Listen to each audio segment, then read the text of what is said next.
course, of the 1960s. We have a gentleman on the line who we're proud to have as our guest, and a gentleman who's in the NFL Hall of Fame for all the great years he was with the Green Bay Packers, a pretty darn good LSU player as well before coming to the Saints.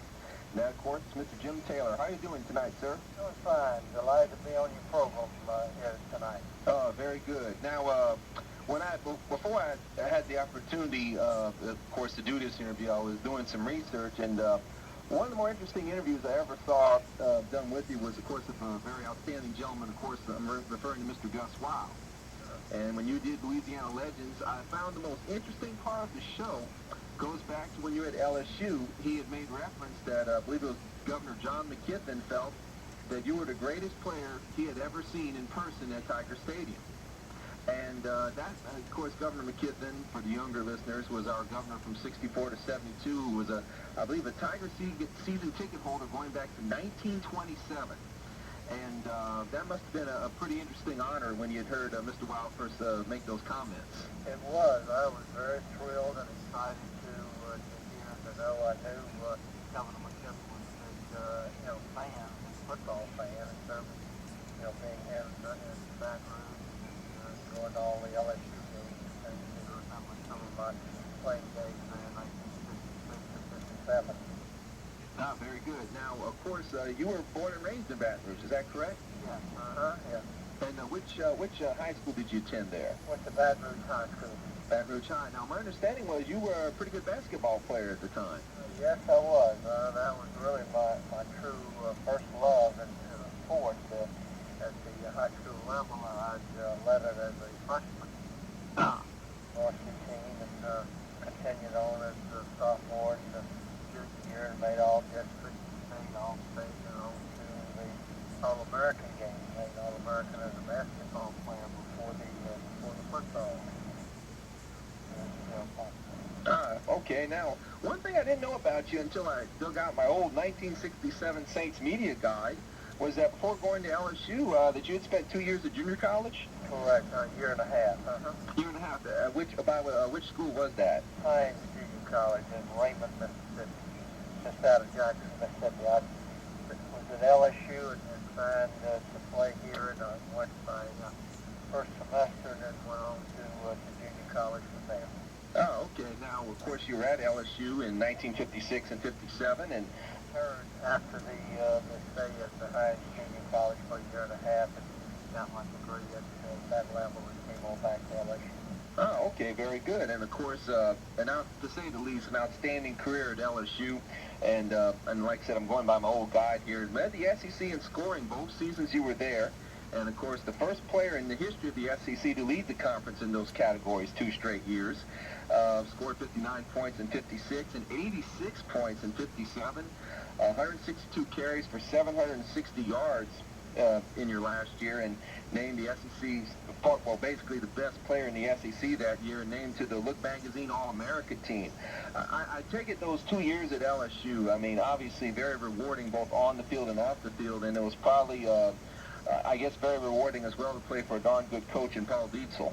It certainly was. It was really wonderful to be with Dietzel there in the 56 and 57, and we were kind of playing both ways and had just an average season, and then the following year they became the national champs in 1958. Ah, very good.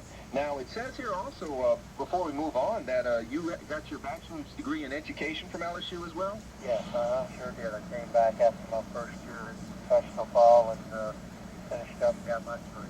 Very good. It goes to show all the young people out there, an education, college degree is very important. Now, of course, you go on to the Green Bay Packers. You were drafted in 1958, second-round pick. Now, my memory is right. That was actually the year before Coach Lombardi took over, correct? Yes, correct. So, help my old memory. Who was the coach at Green Bay at the time? Scooter McLean. Okay. Yeah, and there was a new coach the year before that, so they changed coaches 2 consecutive years with 2 losing seasons. They only won 2 ball games in 1957 and then just won the game in 1958. Okay, very good. Now, of course, Vince Lombardi, who had established himself as a coordinator with the New York Giants before coming over as coach of Green Bay in '59. What were your first impressions when you first met him? Well, he had, been an assistant, and they had been relatively successful with the New York Giants. They played in championship games and things, and he had been around high school coaching, college coaching, and at a professional level, and he, I think, knew what he wanted to do, and he came into to Green Bay and set up his program to bring on a championship football, and that was in the second year that we won a championship, and from there we went on to play many championship games, and even the first Super Bowl game. Oh yeah, that's right. And of course, I believe it was in that 9 years of Coach Lombardi, the Green Bay winds up winning 5 final championships, including, of course, those final 2 Super Bowls. And I look back, and the other day on ESPN Classic, they had a special, they repeat the old Kurt Gowdy show, I believe it's called The Way It Was. And they thought, of course, you were there for that interview in 1974. They looked back at the 60 NFL championship against the Philadelphia Eagles. And, very competitive football game. And, of course, Green Bay was driving near the end, and y'all came so close to scoring, but then big Chuck McNair wouldn't get off of you. You're right. He stopped me, I think, on the 8-yard line, and we were in desperation, and he made a great play, and I ended up with the football on the last play of the game, and we had lost, I think, 17-13. A field goal wouldn't do us any good. We needed a touchdown, and they held us off. And now there was one story that was told after the game that Paul Hornung told NFL Films that I want to get your opinion on, just in case I misheard him. He had mentioned that when that game was over and everybody's in the locker room afterwards, that Coach Lombardi had told, and I don't know the exact words, of course, that basically he felt in that game that it was just basically 3 players on the other team that beat y'all that day. And that if and, well, actually when y'all would go back to the championship, that would never happen again. Is that about the sum of the story? Yeah, that's about it. I suppose that was Chuck Bednarik and the quarterback, North Van Brocklin, and maybe Tommy McDonald or some other player that really played outstanding football for the Philadelphia Eagles to make them victorious. It says here in 1962 you enjoyed your best year with the Packers when you scored 19 touchdowns that season. Rushing touchdowns. Rushing touchdowns. And I tell you what, I look back at the Packers, and I wasn't put on this earth until 1969, but I've followed the history of it, I'd say considerably well. An offensive unit that almost in my mind for the 60s was second to none when you think back of quarterback Bart Starr and, of course, Paul Hornung, and an offensive line with Jerry Kramer and just countless gentlemen, and a different, darn good receiving corps as well. The championships y'all went to in that period of time, and, second to none, I think without a doubt, and, obviously you being a part of it, that it just must have been a great honor to be part of such an incredible run. It was, and looking back on it, in retrospect, the 61 season, I think we were 12-2, and in 62, 13-1, and we just dominated those 2 years, and then we had a little hump in the road, and we did play in the championship in 63 and 64, and then we came back to win it in 65 against the Cleveland Browns, and then again in 66 to beat Dallas for the NFL championship, and then to go on and beat Kansas City in the Super Bowl, first Super Bowl.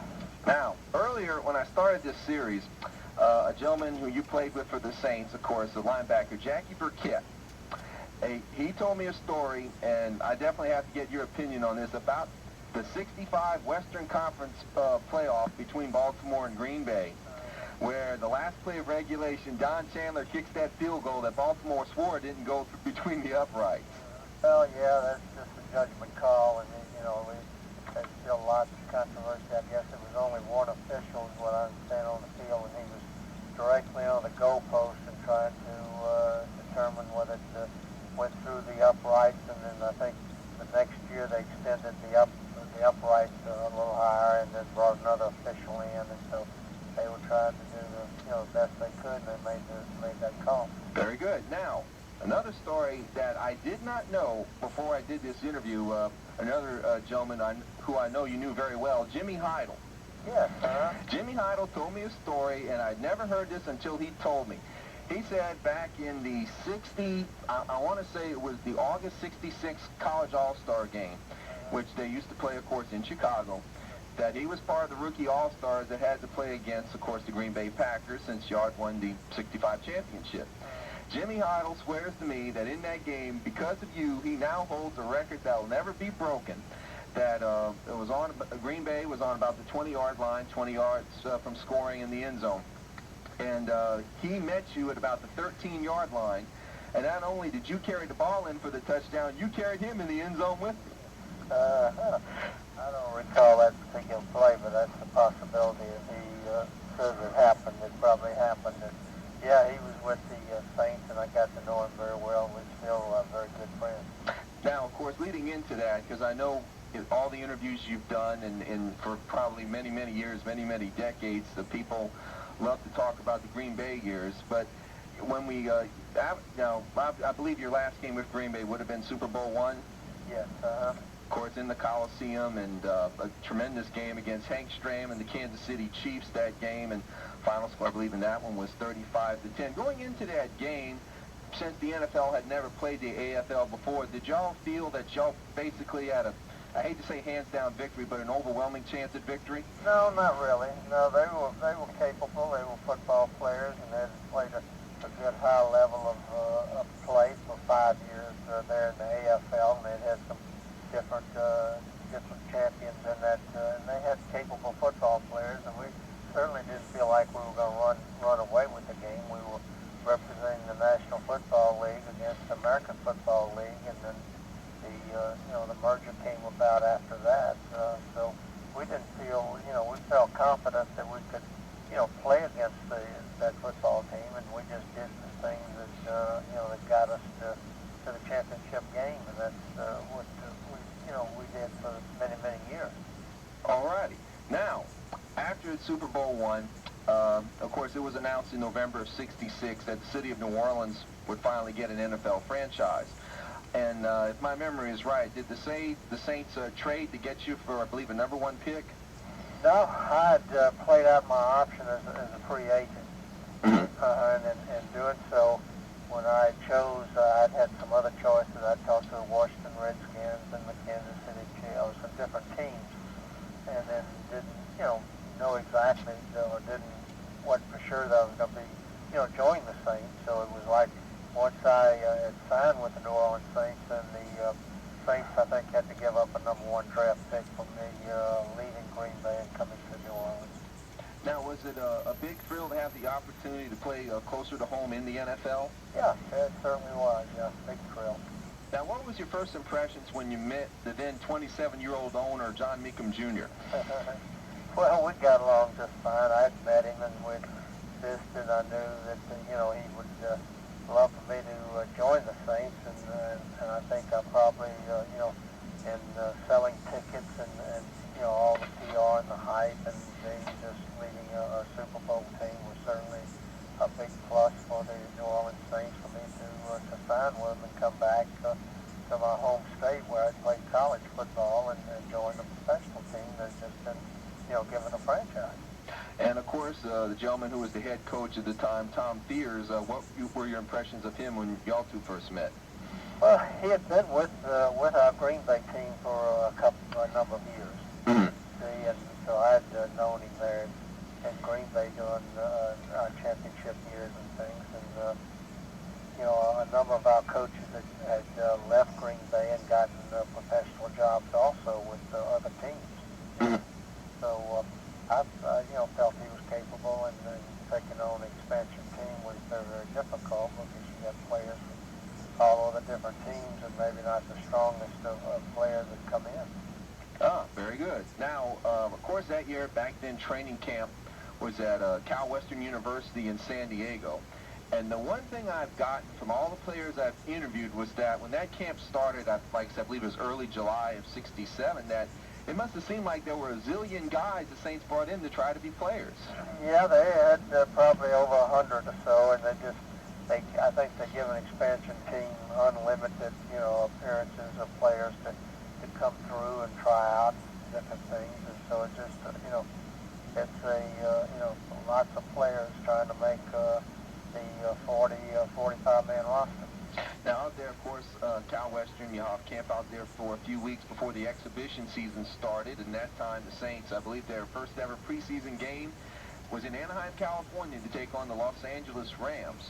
Ironically, would be the only preseason game the Saints would lose that first year. Did it feel really good to get back out on that field, especially this being the first ever game for the organization? It was exciting to be with the New Orleans Saints in their initial first year.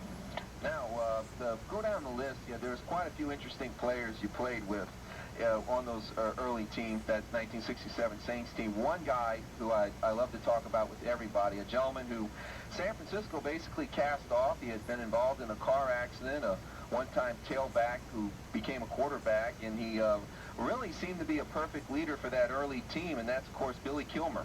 Yes, he was. He was a great leader and a good athlete, and it came in and established a good position for him and got the job done. Very good. And of course, not to mention, or not to forget, another gentleman who was quarterback for a large part of that year. He came over from Baltimore, but more of a pocket passer than a scrambler, Gary Quazzo. Correct, yeah. He's very talented. He's backed up Johnny Unitas and been with the Baltimore team a number of years, and he was very talented and, like you said, a pocket passer. He came in and helped the Saints along the way. Now, one gentleman who, of course, who would also later get his NFL Hall of Fame credentials in 1982, but you probably were relieved for the first time in a long time. You didn't have to play against this guy. He was on your team, and that, of course, is Doug Adkins. Yes, he was an outstanding player in the National Football League with the Chicago Bears before he joined the Saints. He was a giant of a man, 6'9", and a big high jumper at college level, and came to the Bears and established himself as a strong rusher on the pass and the run, and later was inducted in the Pro Football Hall of Fame and had a good career with New Orleans Saints his final years. Well, like I said, it was probably a relief. I'm sure once or twice you probably had to run in with him on the field, huh? Absolutely, yeah. He was an outstanding football player. On that first Saints team, there's one gentleman who I want to talk about who would later be inducted in the Saints Hall of Fame as a guard, and that, of course, Jake Cupp. Yes, Jake was a fine player. Yeah, he certainly is deserving of being a Hall of Famer there with the Saints team, and he stayed a number of years and was an outstanding blocker on the run and the pass. One question I have to ask, because when I mention this guy's name to all the other players of the 60s, their first impression is to laugh. So, just to be very blunt, how on earth did you put up with Joe Wendrowski? You get that. He had, I think, been with the Chicago Bears and came on to the Saints, and he's a center, and he always had to snap the ball, so you got along with him, and I just was with him and played a golf outing on one of the Saints Alumni Hall of Fame golf outings, and just a couple of weeks ago in New Orleans there, we see each other quite often at possibly Super Bowl and around New Orleans. I was going to say, because I've only known him since 1989, but from what guys tell me, he must have been one heck of a character to have on that ball team. He was, yeah. He was the captain and quite a character and quite a good leader for the Saints in those early years. Another gentleman on those offensive lines when you were in New Orleans, who unfortunately passed away in 1984, but the 7 years he was in New Orleans, he also provided good protection. Del Williams. Yeah, he was a outstanding lineman also. Was one first interior offensive lineman that really stabilized that pass and run game in those early years. Well, before we go on to talk about other players, one thing I need to mention, the Saints in their exhibition season, as we said earlier, they wound up winning 5 out of 6 games, come into New Orleans opening day of the regular season, September 17th, and here's Tulane Stadium filled with some 83,000 people that opening day, and of course y'all play against the Rams, and then all of a sudden when the Rams kick off, here's this rookie from South Carolina State by the name of John Gilliam, catches that football and runs it back 94 yards for their touchdown. That must have been the loudest arena you've ever been in. It was deafening. I mean, just tremendous ovation and just the whooping of those fans, and that noise was just deafening. And That run back was outstanding for the opening play of the season for the New Orleans Saints. There's a gentleman who many of our younger listeners today know as an announcer for Jefferson Pilot Sports, but was a teammate of yours on that first team, a defensive tackle by the name of Dave Rowe. He must have been a pretty sound upstart player for that squad. He certainly was. He established himself early as a player and became, I think, all-pro and is doing an outstanding job in the announcing field now. And he's a nice, wonderful guy. Also, your former Green Bay teammate, Paul Hornung, wasn't he signed by the Saints but couldn't play because of injury? Yes, he came down and was on the squad and didn't pass the physical and didn't dress out and didn't play anymore and retired. Now, unfortunately for the Saints that year, they would lose their first 7 games before, I think it was game 8 against the Philadelphia Eagles in Tulane Stadium. Finally get a victory, 31-24. That probably felt like a huge relief to finally get that first win after so many weeks. It was. Well, you knew you were struggling. Expansion teams were big underdogs and things, and so we finally got in the win column against that Philadelphia team. Now, during the first half of the season, the Saints on their roster had a 17th round draft pick from Xavier University, a fellow who didn't get his start, I believe, until the Pittsburgh Steelers game the week after, and turned out probably to be one, if not the best receiver in team history, and Danny Abramowitz. He certainly worked hard, didn't have a whole lot of ability and talent and speed and everything, but he just worked himself into being an outstanding NFL receiver and broke in and continued to make outstanding catches and lead the Saints passing game. Now on defense that year for that first team, and of course the squad that year went 3-11, there was a gentleman who I know you also faced a time or two, who also was a Chicago Bear, and that 67 season, 10 interceptions to be the UPI comeback player of the year, Dave Witzel. Yes, he was my neighbor and very good friend. We lived in the same block there in those years, and he was an outstanding football player with the Chicago Bears for many years when we played against them when I was with the Packers, and he certainly became an outstanding defensive player with the New Orleans Saints. Also on that squad, a gentleman who really became an adopted son of New Orleans, a gentleman who had previously played for the Vikings and the Colts before coming here, and made his mark for a couple of seasons, though unfortunately he had to battle bad knees all the time. Steve Stonebreaker. He was one of my dear friends, and we lost him a few years ago there, and we used to have a lot of fun together, and we played against him when he was with the Baltimore Colts. He was an outstanding outside linebacker. He was just a very dear friend of mine, and we were sorry that we lost him. Yeah, he, of course, did broadcasting. He had a restaurant, had many different, I believe, didn't he also work for Halter Marine? Yes, he did. He worked for Mr. Meakem Sr. for a number of years in the early years. Yeah, I worked with Halter Marine, and I also worked with them a little bit. Now, that first season, unfortunately would end up being your only regular season with the Saints. You were the team's leading rusher, 390 yards for the whole season, but you also, what some fans, the younger fans may not know, is that you're also a darn good receiving back as well. Yeah, we caught a lot of passes in my whole career.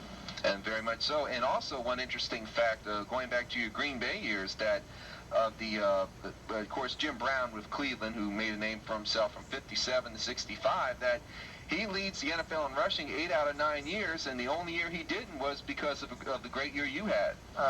Yeah, I had the 1 year that I think I led the league in rushing.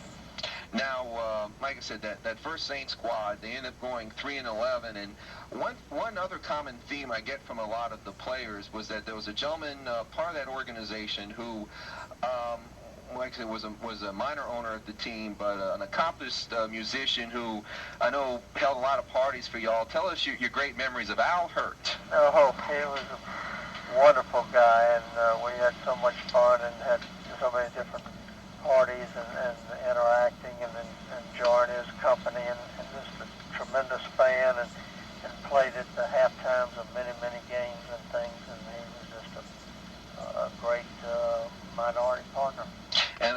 course, it's interesting. Of course, you played at a great arena at LSU, of course, in Tiger Stadium, and many good years in Green Bay, I guess at both Green Bay and Milwaukee. But without a doubt, I'm sure that one year that one regular season you're in New Orleans, that was probably one of the most festive years you could ever play football. Absolutely. Coming back in the Tulane Stadium and the sellout crowds of the Saints support there. They've been wanting a team, an expansion team in New Orleans for many, many years, and it finally came about with Mr. Meakem receiving the franchise. I think it was just a great, wonderful year for me to come back and leave a Super Bowl team and join an expansion team with the New Orleans Saints and finish up my 10th season of my career as a National Football League running back. Now, one I wanted to get your side of the story on, because I had heard different things. You actually planned to come back and play in '68, correct? No, not really. I played a little bit in the preseason. Mm-hmm. Yeah, and at that time we just didn't feel like that we could compete at the level I felt that I was comfortable with, and so I had made the announcement of retirement. Okay, but what I thought was a very nice gesture on part of the Saints and Mr. Meakem was that I believe it was for the second regular season home game that year. They had a Jim Taylor Day at the stadium. Yes, they did, and it was wonderful. I had never seen the crowds and the standing ovation and the reception of the Saints and sending me off in retirement. Because I actually have film footage from that day. And because I believe from the bottom of a hot air balloon, they even had a big black and gold banner that said Jim Taylor NFL. I mean, a capacity crowd, and as you just said, what a grand way, to finish your career. And I bet you just a lot of appreciation that day in that stadium. It was tremendous. Now, what a lot of the younger fans may not know is that long after your career, that you still had an office position with the Saints, correct? That's correct. And that lasted about how long? About 15 years. 15 years. Now, I've done color announcing. I've done lots of scouting and lots of PR and a tremendous amount of golf benefits locally there in the city and throughout the state and just throughout the country. Now, one thing I wanted to ask you about your broadcasting here with the Saints, of course, that started, I believe, in '69 with a pretty darn good announcer, Al Wester. Correct. Yes, we had a wonderful team there with Al for a year or so, and Bill McCoggan, and then Maury McGill was our operational man, and we really enjoyed working with the Saint Network. Now, the years that you were there, one moment I got to ask you about as a broadcaster, what was it like to be there and I guess as well witness the Tom Dempsey record field goal? It was unbelievable. We were there in the press box, and the other team didn't even want to line up because they felt that Dempsey had no possible chance to boot that ball 63 yards, and Alex Karras was lined up on the end of the line over there and didn't even put a rush on, and they just let Dempsey kick it, and they said if you can make it from here, then you win the ball game. He certainly did that and set a record there for the longest field goal in NFL history. When the broadcast ended, did you have a chance to go in the locker room to see how the excitement was there? Yes, I did. It was just unbelievable. Now, and of course, you continued to be there. If my memory is right, I believe you stayed with the Saints Network through '73. Yeah, I think so. And Bill McCoggan had come in to replace Al Wester in '71. It must have also been pretty interesting to see that rookie year of a young quarterback out of Ole Miss in Archie Manning. It was outstanding to watch Archie come in, leaving Oxford and join the Saints and start to develop as an outstanding quarterback.